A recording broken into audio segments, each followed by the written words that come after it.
Hi Bob, I've been reviewing the quantum computing papers from October 2025, and there's so much happening across different fronts. I'm curious to hear your thoughts on what you see as the major themes emerging this month.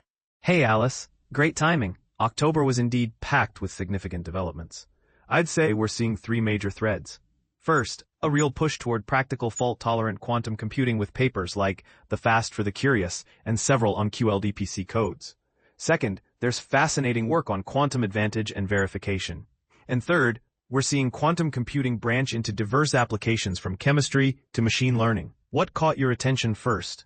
The fault tolerance work really stands out. I'm particularly interested in the McArdle et al. Paper on accelerating fault-tolerant computations. They seem to be addressing the elephant in the room, that scaling devices alone isn't enough if computations take forever. What's novel about their approach? Exactly. McArdle's team is advocating for a co-design philosophy, simultaneously optimizing hardware, fault-tolerance schemes, and algorithmic subroutines.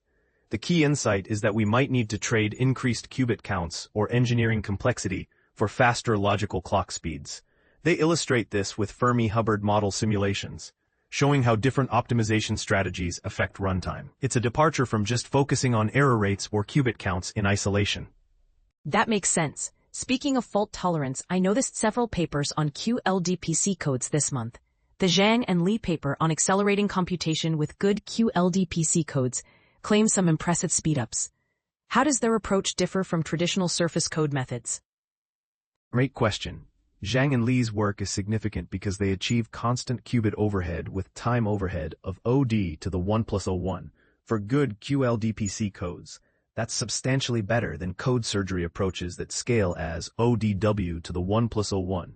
They accomplish this through parallelized code surgery under constant qubit overhead and leverage classical locally testable codes for efficient resource state preparation. The key innovation is enabling this speedup while maintaining broad applicability across QLDPC codes. I see there's also a comprehensive review on QLDPC codes by Vasek et al. How does that fit into the broader picture? Is it mainly educational, or does it present new insights? Vasek's review is quite valuable. It's aimed at information theorists without quantum backgrounds, which is important for bringing more expertise into the field. But beyond education, it provides an in-depth examination of iterative decoders for QLDPC codes and discusses how to account for specific hardware characteristics like connectivity, topology, and noise models. It's bridging the gap between theoretical constructions and practical implementation, which is crucial as we move toward real deployments. That's helpful context. Now I'm intrigued by the Izard and Preskill paper on Mind the Gaps. They identify 4 major hurdles on the road to practical quantum computing. Could you break down what they see as the critical transitions? Izard and Preskill's perspective piece is quite sobering but realistic. They identify 4 key gaps: moving from error mitigation to active error correction, scaling from rudimentary error correction to full fault tolerance, transitioning from heuristic algorithms to mature verifiable ones, and going from exploratory simulators to credible quantum advantage in simulation. Each gap represents not just a technical challenge, but a fundamental shift in how we approach quantum computing. It's a roadmap that acknowledges we're still in early stages, despite recent progress. Speaking of quantum advantage, there's that remarkable paper on quantum computation of molecular geometry using many-body nuclear spin echoes. The author list is enormous. It's clearly a major experimental effort. What's the significance of this work? That's one of the month's most impressive experimental demonstrations. Zhang, Cortines, and the large Google Quantum AI team measured out-of-time ordered correlators on organic molecules and used this quantum data to augment molecular dynamics models. They successfully estimated structural parameters like HH distances and dihedral angles with accuracy comparable to independent spectroscopic measurements. What's particularly notable is they simulated the molecular OTOX on Google's Willow processor using AlphaEvolve optimized circuits. It's the first experimental evidence of quantum-assisted reasoning in chemistry. That's fascinating.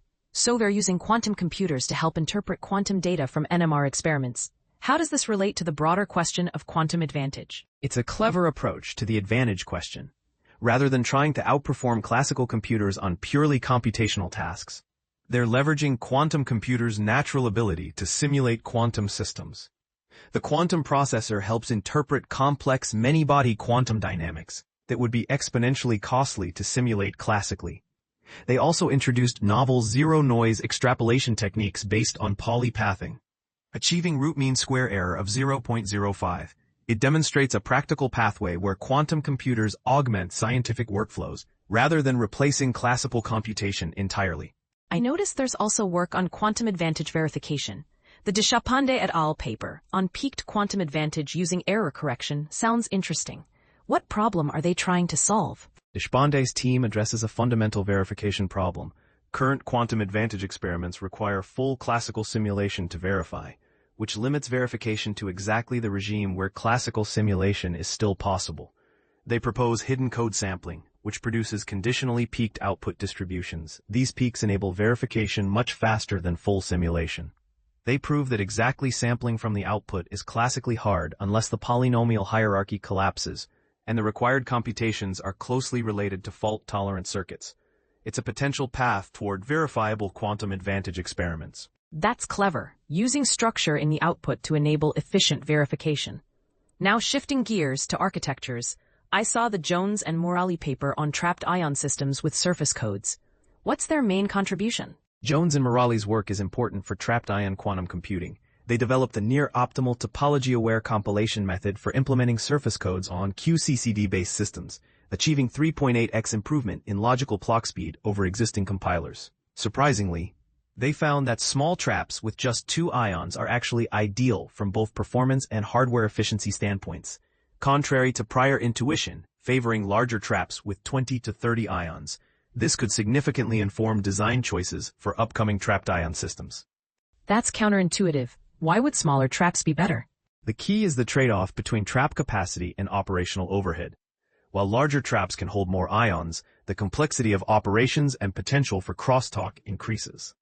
With surface codes, the specific connectivity requirements and error correction protocols actually work more efficiently with smaller, more manageable trap sizes. It's another example of how co-design thinking, considering the error correction scheme alongside hardware architecture, leads to unexpected optimizations. I see. There's also interesting work on modular architectures. The Markverson et al. Paper on fault-tolerant interfaces for modular quantum computing caught my eye. What are the key challenges they're addressing? Markverson's team tackles a critical question for modular architectures: how to establish high-rate, fault-tolerant interfaces between quantum processing units. They compare lattice surgery, transversal gates, and novel grow and distill protocols based on code growing and logical distillation. Using surface codes, they identify optimal interface strategies across different hardware parameters: gate fidelities, entangling rates, and memory resources. They estimate requirements to achieve logical error rates of 10 to the power of -6 and 10 to the power of -12, providing practical guidance for implementations with superconducting, atomic, and solid-state hardware. So modular architectures are becoming more concrete. How does this relate to the distributed quantum computing work? I noticed the paper on entanglement-assisted circuit knitting. Hu and colleagues' work on entanglement-assisted circuit knitting is quite elegant.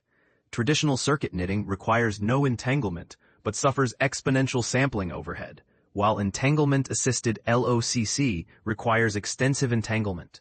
They propose a hybrid approach, performing circuit knitting with limited entanglement. They show that a single bell pair can reduce overhead to the asymptotic limit of standard circuit knitting without requiring classical communication. It's about finding the sweet spot between entanglement resources and sampling efficiency. That's a nice middle ground. Now, I'm curious about the compilation and optimization work. The Kalor et al. Paper on application scale quantum circuit compilation sounds ambitious. What scale are they achieving? Kalor's team demonstrates compilation and optimization at scales up to 380 qubits, which is quite impressive. They develop a workflow that balances minimizing expensive resources like 2-qubit gates against approximation error. The key innovation is leveraging circuit partitioning and averaging over circuit ensembles to provide rigorous guarantees on output error. They show substantial reductions in resource-intensive gates while controlling errors, offering a practical strategy for both near-term and fault-tolerant quantum computing. 380 qubits is substantial. How does this compare to the work on QAOA parameter optimization? I saw the Eichenseer et al. Paper questioning whether parameter patterns really exist. Eichenseer's paper is important because it challenges some assumptions in the QAOA community.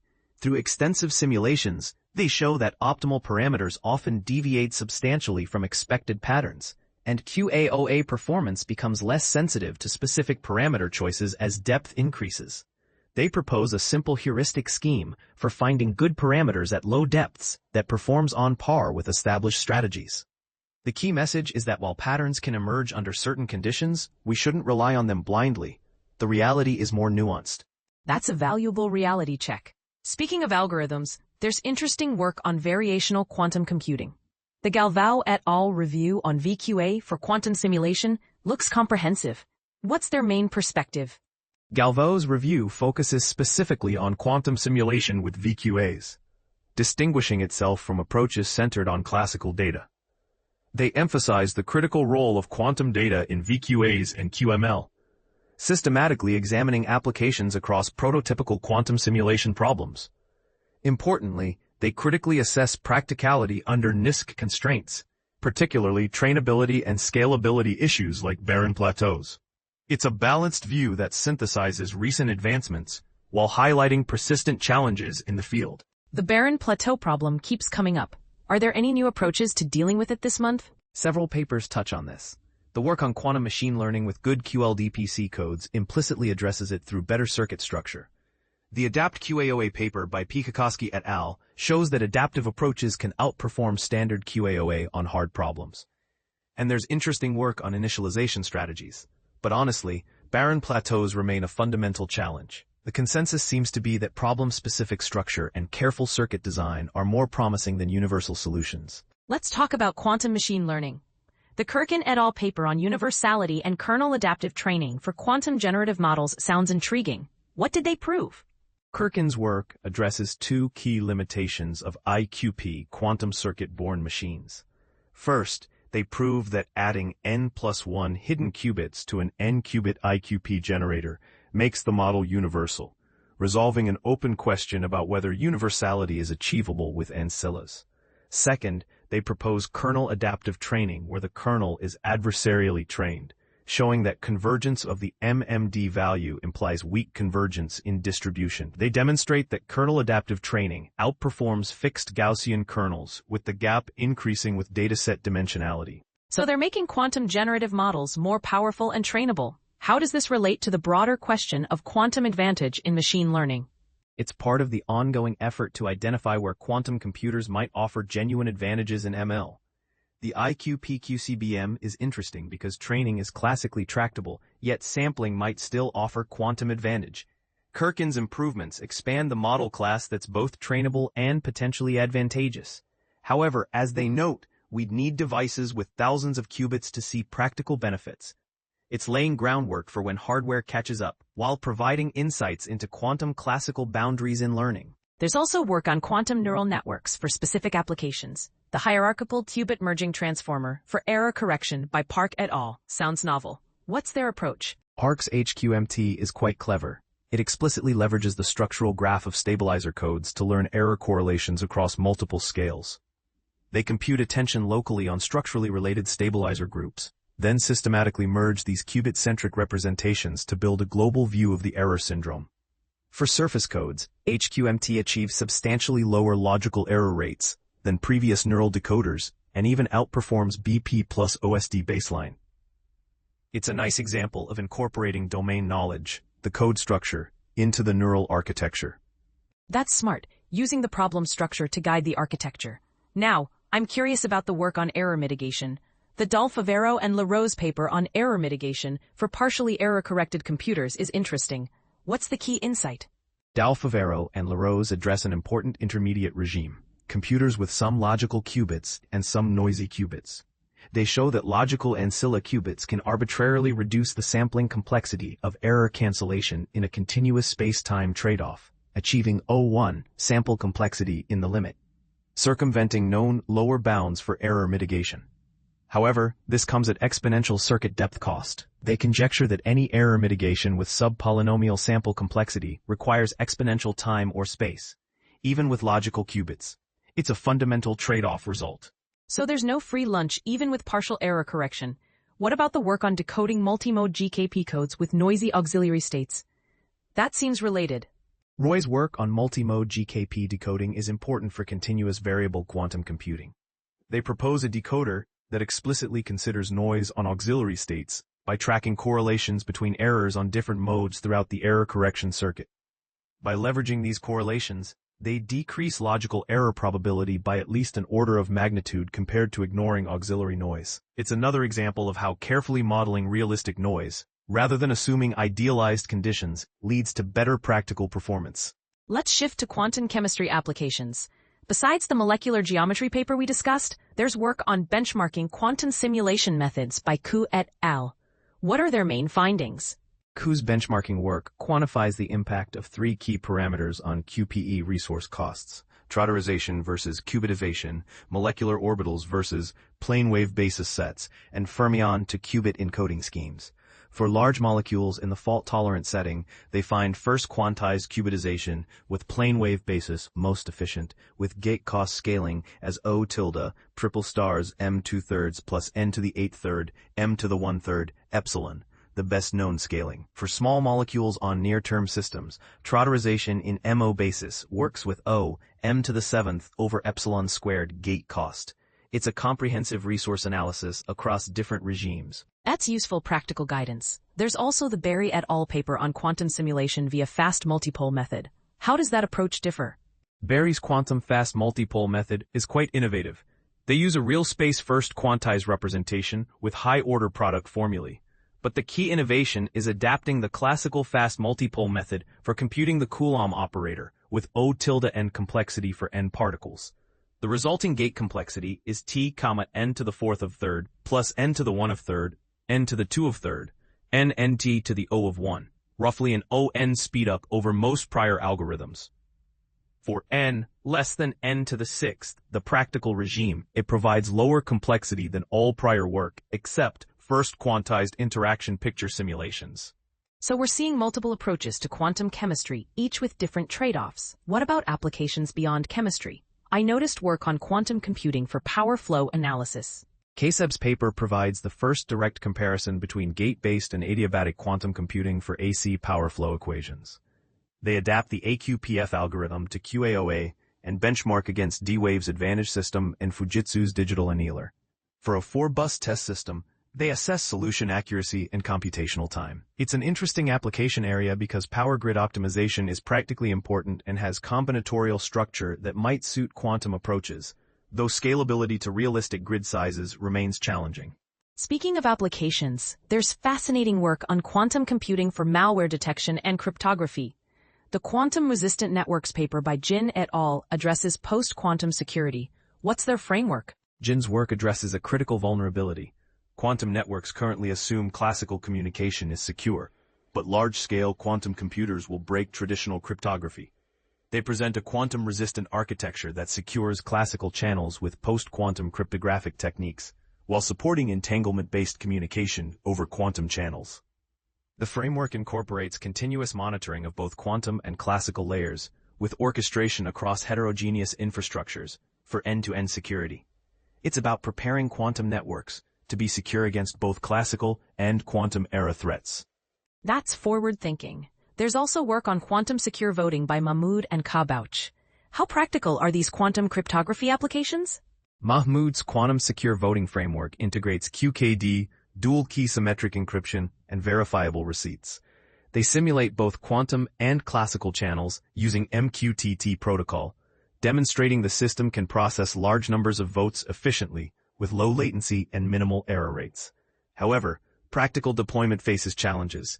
QKD infrastructure is expensive and limited in range, and the framework requires quantum hardware that's not widely available. It's more of a proof of concept showing what's possible rather than something deployable today, but it charts a path forward.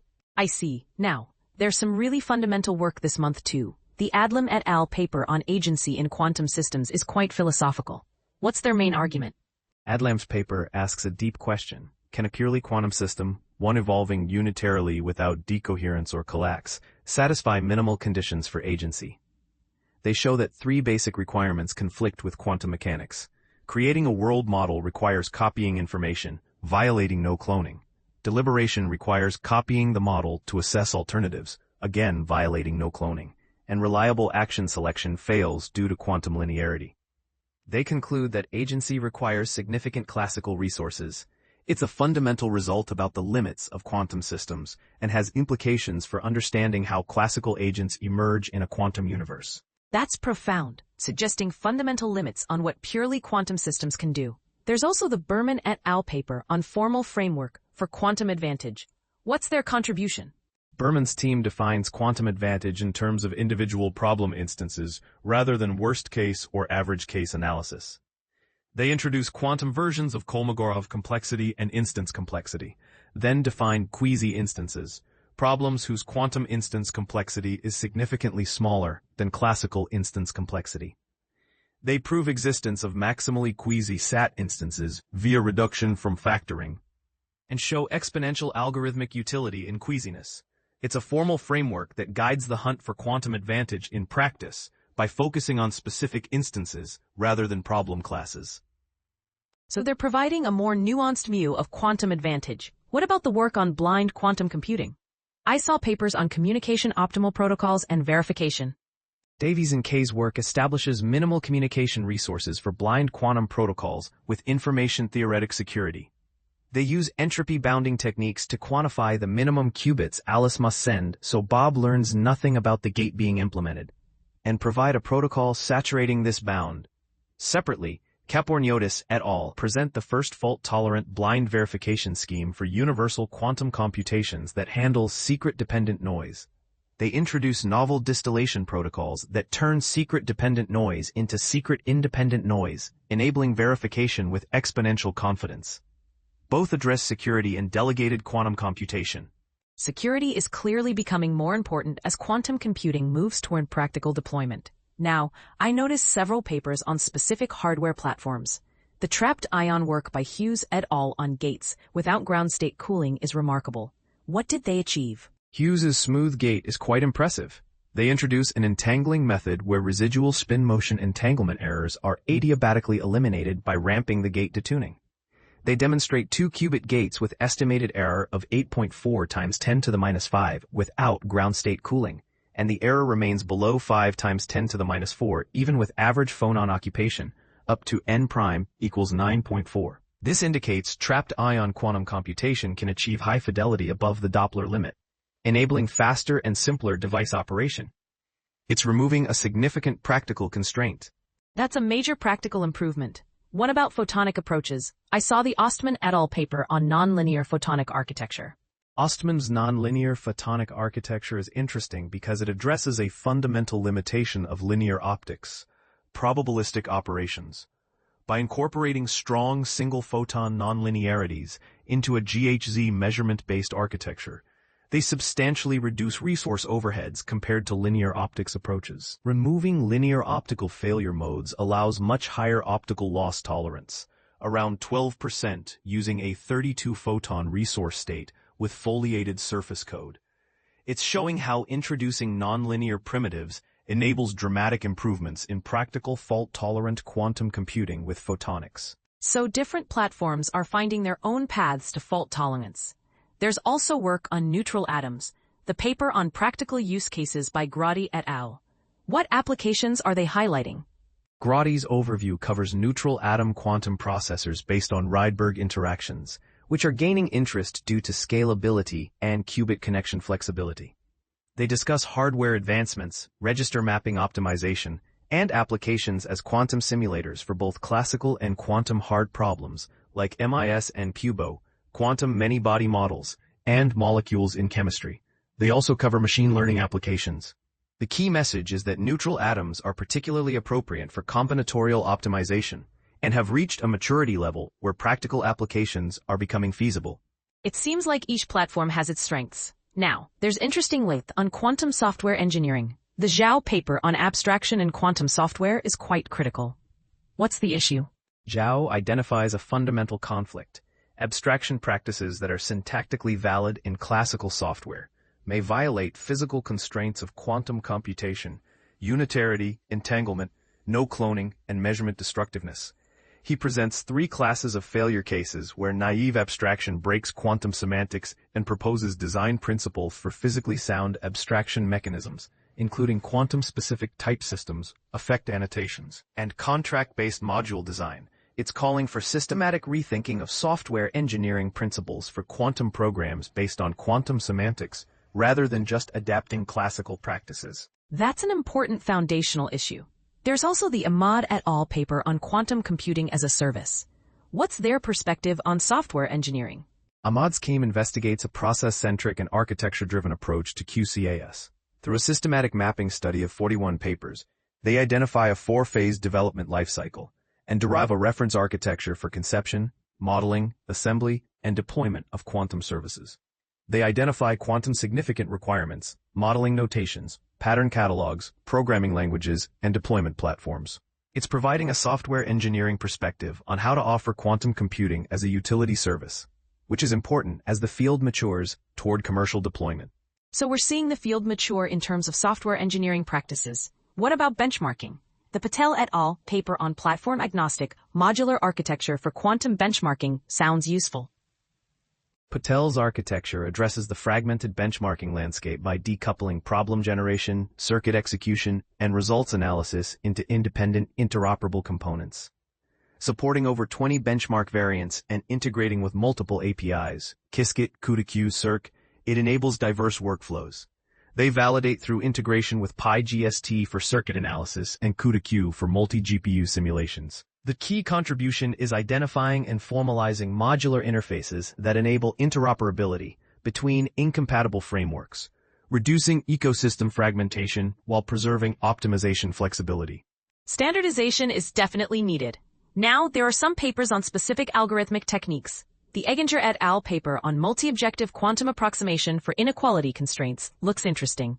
What problem are they solving? Egginger's MoCA framework addresses a major challenge, handling inequality constraints in quantum optimization. They show that including inequality constraints is equivalent to solving a multi-objective optimization problem. MoCA approximates the maximum via smaller p-norms and comes with rigorous performance guarantees. It operates directly at the Hamiltonian level and is compatible with various solvers like quantum adiabatic annealing, QAOA, or imaginary time evolution. Importantly, it's not limited to quadratic functions. It's providing a principled way to handle constraints that are common in real-world optimization problems. That's addressing a practical need. There's also work on quantum random feature methods by Hu et al. For solving PDEs. How does that compare to classical approaches? Hu's quantum random feature method for PDEs is quite promising. They use quantum-generated random features to construct PDE solutions via collocation, achieving spectral accuracy with natural adaptability to complex geometries.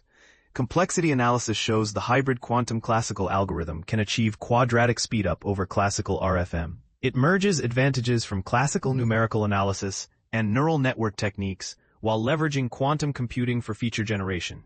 It's an example of how quantum computing might accelerate scientific computing without requiring full quantum algorithms. There's quite a bit of work on quantum classical hybrid approaches this month. The paper on full-stack framework for HPC-QC integration by Xin et al. Looks comprehensive. What are they proposing? Xian's full-stack framework enables HPC-QC integration with modular hardware and device-agnostic software.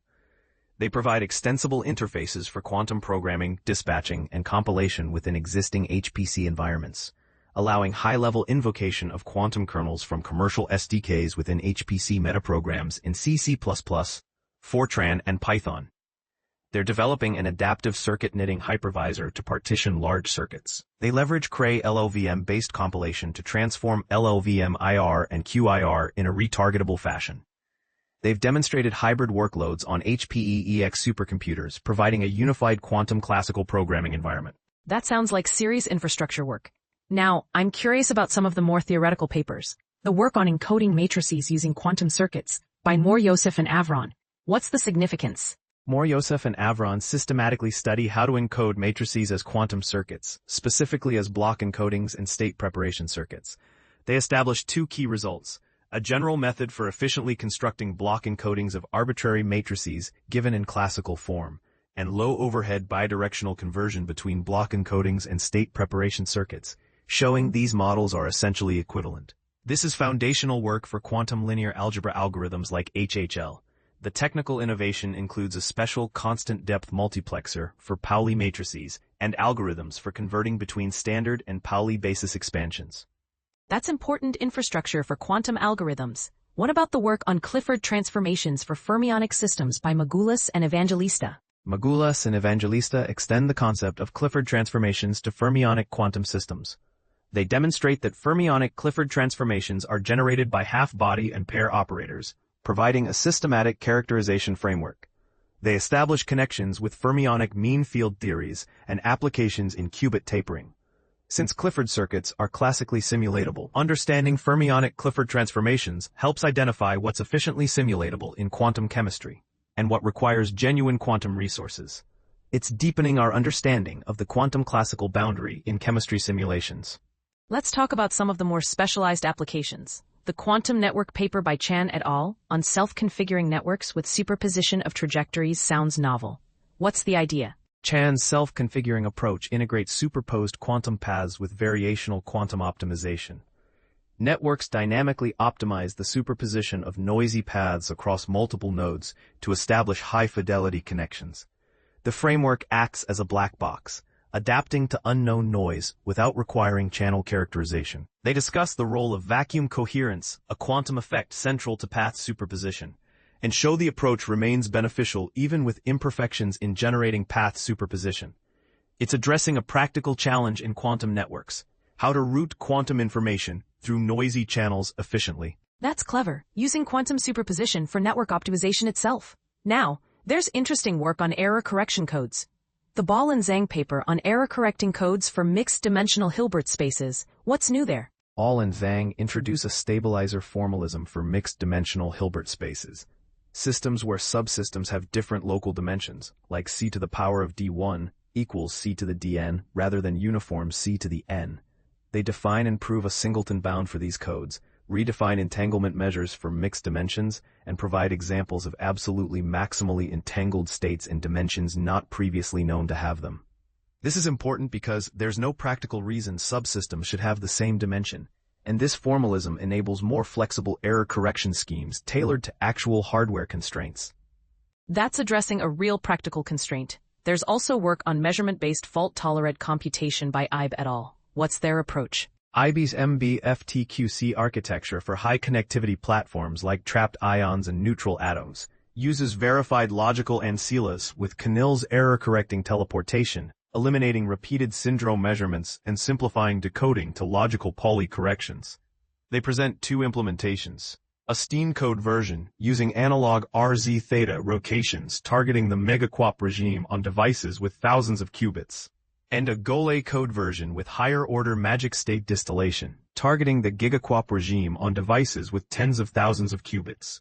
At p equals 10 to the minus 4, the Steen path supports approximately 2.4 times 10 to the 6 T-gates, with about 2,240 qubits, achieving log 2 QV equals 64. Those are impressive resource estimates. How does this compare to the work on achieving utility-scale applications by Grazia and Otten?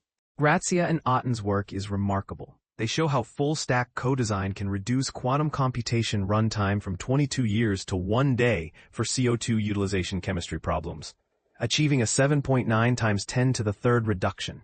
They incorporate state-of-the-art innovations across all layers of the FTQC stack. This renders the computation feasible, challenges classical methods, and predicts runtime quantum advantage. Their rigorous analysis shows how different innovations combine multiplicatively, providing strong evidence that all layers of FTQC are crucial for quantum advantage. It's a compelling demonstration of what's achievable with comprehensive optimization. That's an incredible speed-up. It really shows the power of co-design. Now, wrapping up, what would you say are the key takeaways from October 2025's quantum computing research? I'd highlight several themes. First, we're seeing real progress toward practical fault-tolerant quantum computing through QLDPC codes, improved compilation, and hardware-specific optimizations. Second, there's a maturation of thinking about quantum advantage, moving from abstract complexity theory to concrete instance-based frameworks and verifiable protocols. Third, the field is branching into diverse applications while maintaining rigor. Fourth, there's growing recognition that co-design across the full stack, hardware, error correction, compilation, and algorithms is essential for practical quantum computing. And finally, we're seeing important foundational work on software engineering, benchmarking, and theoretical limits that will guide the field's development. Those are excellent points. It really feels that the field is maturing, moving from proof-of-concept demonstrations to systematic engineering approaches. The tension between near-term NISQ applications and long-term fault-tolerant computing is being addressed through hybrid approaches and careful resource analysis. And the breadth of applications, from chemistry to cryptography to machine learning, shows quantum computing is becoming a general-purpose technology rather than a specialized tool. Absolutely. What's particularly encouraging is the level of rigor we're seeing. Papers aren't just proposing algorithms. They're providing detailed resource estimates, complexity analyses, and experimental validations. The work on benchmarking, verification, and software engineering shows the field is thinking about long-term sustainability and reproducibility. And the foundational work on limits and trade-offs helps us understand what's actually possible versus what's hype. I'm also struck by how interconnected everything is. The error correction work informs the compilation strategies, which affect the hardware requirements, which influence the algorithmic approaches. You can't optimize one piece in isolation. You need the full stack perspective that several papers emphasized. Exactly. And that's why papers like the McArdle et al. Piece on co-design and the Grazia and Otten demonstration of full stack optimization are so important. They're showing that order of magnitude improvements come from considering the entire system holistically, rather than optimizing individual components. It's a shift from the early days where we could make progress on isolated problems to now needing coordinated advances across multiple fronts. Looking forward, what do you think are the most important open questions based on this month's work? Several stand out. Can we achieve the theoretical advantages of QLDPC codes in practice with realistic noise models? How do we efficiently verify quantum advantage in regimes beyond classical simulation? What's the optimal balance between error correction overhead and computational resources for specific applications? How do we design quantum software that respects quantum semantics while remaining practical? And fundamentally, for which problems will quantum computers provide genuine practical advantages, not just asymptotic speedups? October's papers make progress on all these fronts, but also highlight how much work remains.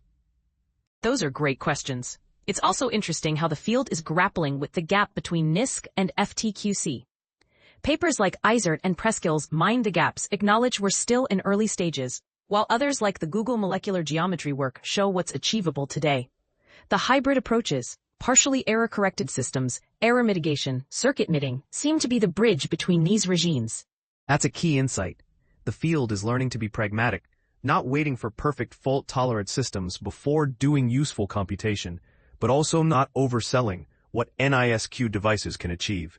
The emphasis on rigorous resource estimates, noise modeling, and verification reflects this maturity. We're seeing a shift from, can we build a quantum computer, to how do we build quantum computers that solve real problems efficiently and reliably. Well, this has been a really helpful discussion, Bob. October 2025 was clearly a productive month for quantum computing research, with advances spanning theory, algorithms, hardware, and applications. The field is definitely making progress toward practical quantum computing, even if significant challenges remain. Thanks for walking through all these papers with me. My pleasure, Alice. It's always great to discuss these developments. The breadth and depth of work this month really shows how vibrant the field is. From fundamental theory to practical engineering, from hardware innovations to software frameworks, quantum computing is advancing on all fronts. I'm excited to see what November brings.